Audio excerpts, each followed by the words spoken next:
Hey guys, BJ here, back with some more Shadowverse content for you. Today I wanted to actually just shift gears a little bit and talk about some of the what I think are most underrated cards in the game right now from the first three sets. These are cards that are sometimes occasionally used, but definitely not in the mainstay of decks. And I actually think that they've got a lot of potential. So if you're looking to build new decks, come up with new ideas, maybe you're looking for budget options or a new player, then perhaps some of these suggestions will tweak your curiosity. All right, so with that said, let's dive into the cards and take a look. So I think the first one for me is going to be the Pyrewyrm Blade. I think this card is really interesting because it really reminds me of a card in Magic the Gathering, in the Rakdos aggro deck.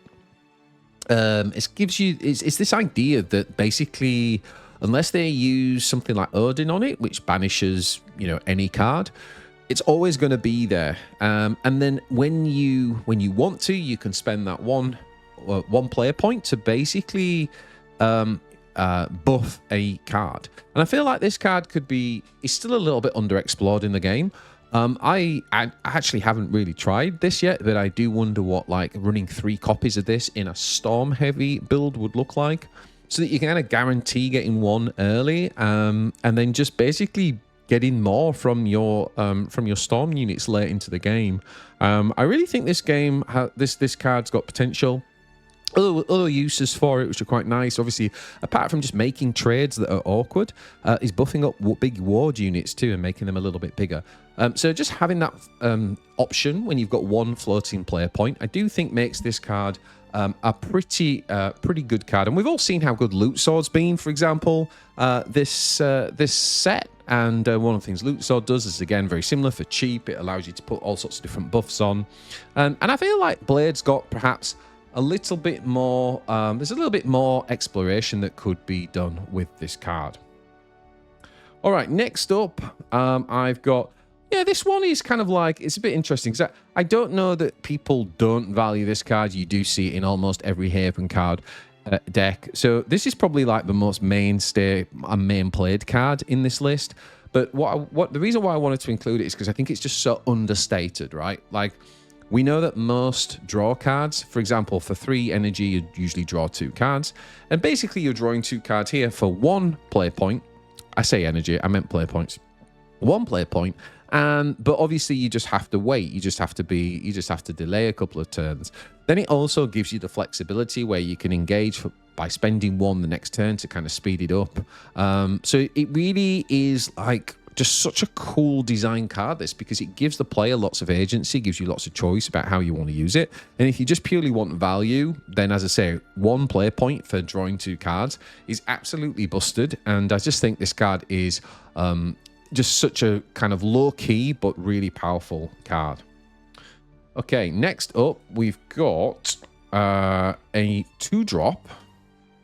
I wanted to talk a little bit about Cheretta. Now, I feel like Cheretta is because it's a neutral card, and obviously any deck can run this. I feel like this is another slightly underplayed card.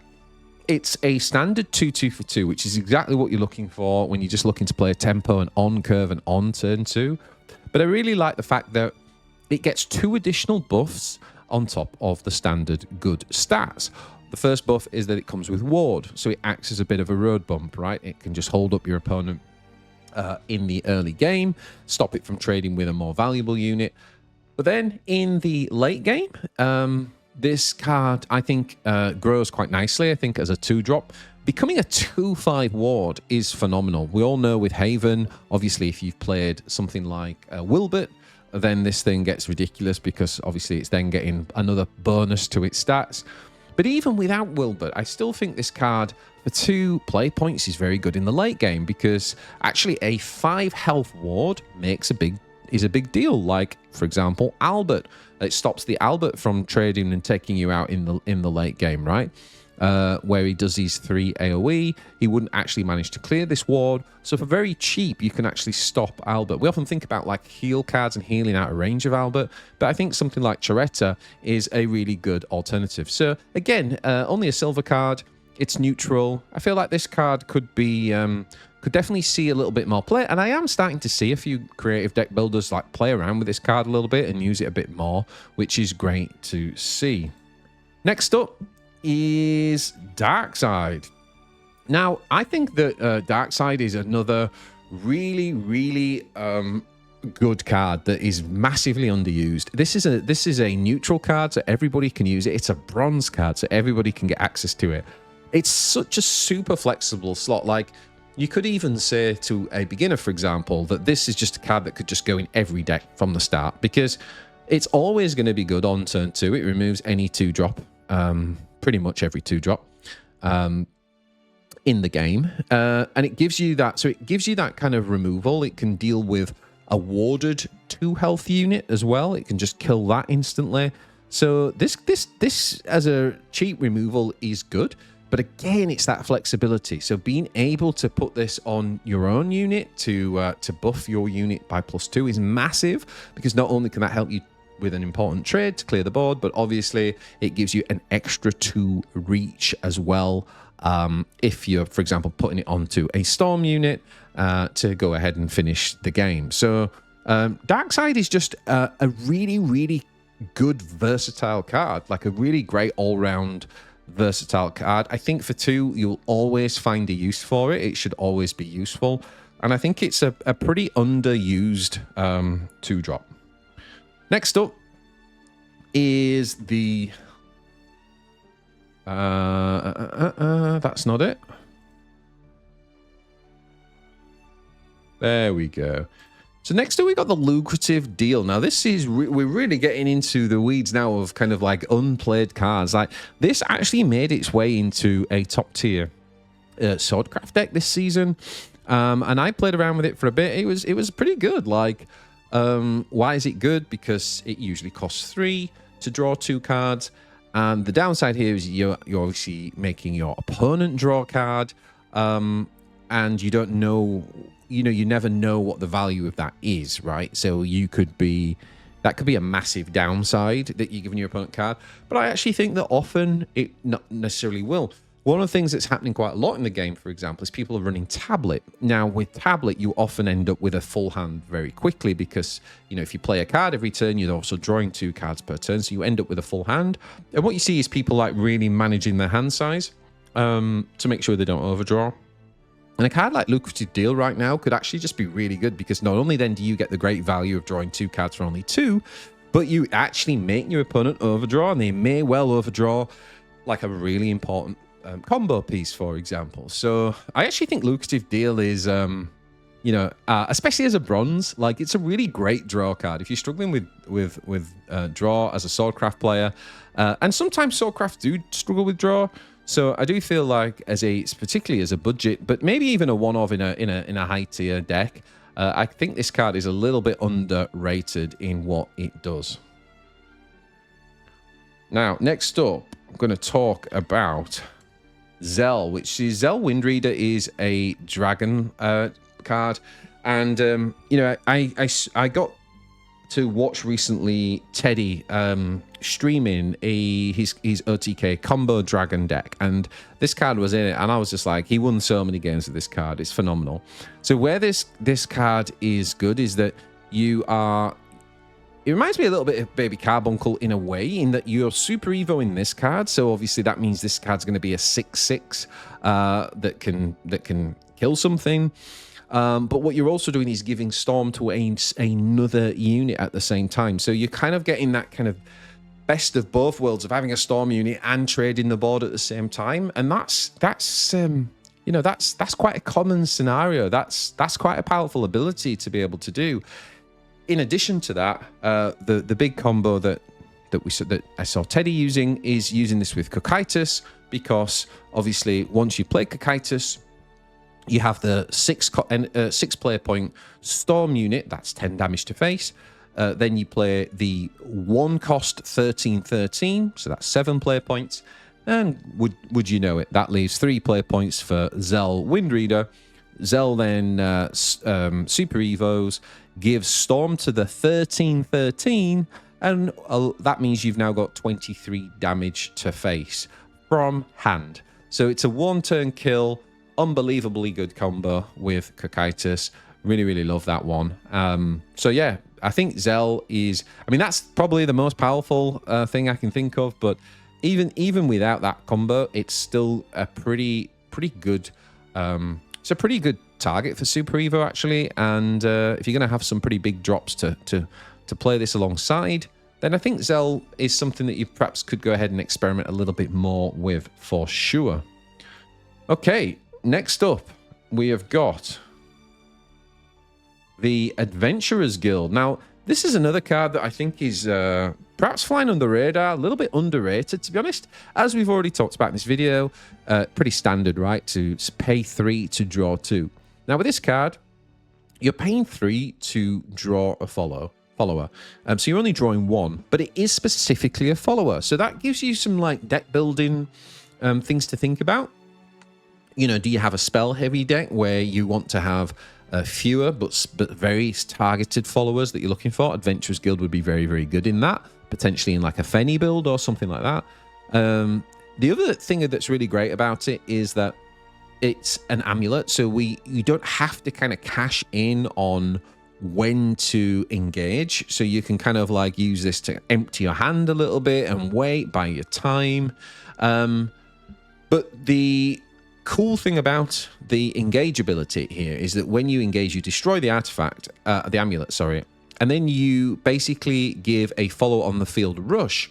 And so where I think this is pretty powerful is that often we'll use, like, for example, an Evo point to get rush, right? That's what we're doing with the Evo. It's so that we can help clear the board.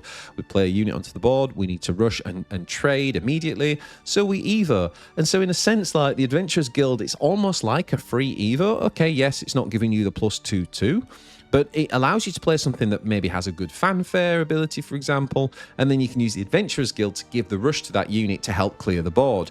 And because this is an amulet and it stays on the board, you can really be quite choosy about when you do that, right? You're not forced into, oh, I've got to do it this turn. So you can play it on curve, draw the follower, and just sit there waiting. I really do think Adventurers Guild is a super underrated card, and I think this is one that, you know, you could do a little bit of spicy deck building with and play test this, and I think you'll find that it's a lot better than people anticipate. Okay, next up we're going to have a Forest Craft card, which is Wildheart. There's nothing too particularly fancy about this. It's just that in the 3 slot in the game right now, there aren't a ton of great 3-drops. And to actually just play a 3/3-on-3 is often just a good tempo player. But Wildheart actually gives you rush as well. So, you know, you're actually getting to trade. You're going to be able to trade into any 2/2 that's being played. So playing this on 3 is going to trade incredibly favorably, right? Like you're going to trade and you're going to be stood there with a 3/1 probably at the end of it. So again, nothing particularly fancy, but just at the no cost in terms of Evos, just being able to come on the board, being able to damage something. You can obviously combine this as well in Forest with some of the very cheap 1-costed removal spells. So even something that does 2 extra damage, that means you're getting rid of the 5 health unit with the combination. So I think Wildheart is pretty good. It's more about finding, like, I think as we get more cards in Forest, Wildheart actually might get better because it's kind of like where this fits. To me, it feels like just a really, really good tempo card, and so we just need to find the right deck for it. But it's not lighting the world on fire. It's definitely not a kind of S tier card, but I do think that it's a decent card. It's probably just a little bit underrated, which is what this video is all about. The next card we are going to check out is the Whitescale Herald. Now, I would say that all cards that pertain to Overflow actually got buffed in this balance patch, where we saw an improvement on the only other ramp card to Dragon Sign in the faction. And so what that means is that if you're playing Dragon, you're going to get into Overflow more often, and therefore all of the Overflow cards got a slight buff, in my opinion. And I think this one is one that really benefited, because right now what's happening is a lot of people are playing 2 or 3 Gilnaleases, for example, and one of the uses for that is to just give auto heal to your to your deck. But even if you like Super Evo Gilnalise, you're going to heal 5. If you Evo Gilnalise, you're going to heal 4. Whereas the Whitescale Herald actually heals 4 at the cost of no Evo, right? You can just play this out, and that's it. You just heal, and the only thing is you've got to be in Overflow. But as we've already said, it's so much easier with Dragoncraft to get into Overflow early that I actually feel like Whitescale Herald is very, very good right now in Dragon. We've seen players like, again, Toby and Teddy, who both hit rank 1 on the Dragon class, on the Dragon Craft class rankings, and they both played this card. So it's a really effective, cheap way of healing. And again, with the improvement to ramp, this has only got better. So definitely go ahead and try this cheap, unassuming bronze card out. Next up, I'm actually going to talk about another Dragoncraft card, guys, and that's the Supplicant of Disdain. Now, personally, I really love this card. I'm actually playing this in my personal Dragon build, which is doing well for me at the minute. I only run a single copy. Mainly, I'm running tablet, so I'm going to end up with one of everything anyway. And I do think it is sometimes about finding the right deck for this. But why do I like this card? Because it combines a lot of things that we're looking for. So the first thing it gives us is it's a rush card, so we don't need to spend an Evo on it or a Super Evo. Although sometimes Evo in it can be really good, because of its other ability, which is that at the end of the turn, it fully restores its defense and then heals the leader by that amount. So if you Evo this card, it goes up to a 7 health unit, which means you could attack potentially into a 6 strength enemy, or even maybe a 5 strength enemy, and then you could use something like the 1-drop spell, where you ping yourself for 1, and then it deals 3 damage to them. Because at the end of the turn, you're going to heal to full health, and then you're going to heal that to your face as well. And that's a really, really powerful. Like, if you work out the maths, it is a little bit situational, right? That you have to have lost some health with your leader. But what I love about this is that you are getting rush, so you don't need to necessarily Evo to be able to trade the board, which is important. You're getting heal for your Warlord. This unit heals after trading, and it's got ward as well. So, like, to me, this is a really, really under the radar, underrated card. I think this card is much, much better than we're seeing, like, the play rate for it at the minute. And it actually, even if you do spend that Evo, it's good. The only thing I would say about this card, it's not good for Super Evoing, right? Because obviously, when you Super Evo, you don't take any damage. But yeah, definitely go and give this card give it a go. I think it's pretty good. Now, the last one on this list is a big, massive, whopping 9-drop, which is Raio. Now, Raio is a weird card. Like, I am not saying that this card is great, guys, but what I will say is anyone who's played Majeri Bane this season knows that getting Raio on 9 is massive for that deck. What do I think to Raio? I think at the minute that the kind of deck, the fluctuation deck, where you change the costs of everything, is not great at the minute, and it needs some more cards. I feel like Raio's going to become better as the card pool deepens for Rune. But I just feel like playing this guy on 9 and then being able to essentially clear the board, right? The spell, the Erat's elimination spell is really, really powerful, because you basically destroy all of the enemy followers on the turn that you play this guy. So he clears the board, he puts a massive body on down, and then the rest of the game now, all the followers that you're drawing are at -3. Now, obviously, when you're playing this guy at 9, you got to ask, well, how much of the rest of the game is there going to be? And that is why I'm saying this guy is not necessarily amazing, but, even if you can kind of even if you do get another 3 turns in the game out, like if you're drawing cards at -3, and especially if you've got some sort of way of drawing more cards, then I actually think this card is pretty scary, actually, to go up against as an opponent. It's definitely not an S tier card, guys, but I do think that, once we get a few more, that potentially this is a little bit underrated and could lead to some pretty good win cons. So that's everything from me, guys. That's my underrated cards as of set 3 that I feel fly under the radar a little bit. We don't see them quite as much. So I hope this is helpful. Go and have some fun. Do a little bit of deck building. Give these cards a try. And also let me know down below in the comments if there are any that I've missed. What do you think are some of the underrated cards that perhaps people need to be testing a little bit more that maybe are just flying under the radar? All right, that's it for this one, guys. Thank you so much for all of the support and take care of yourself. I'll see you guys in the next one. Ciao for now.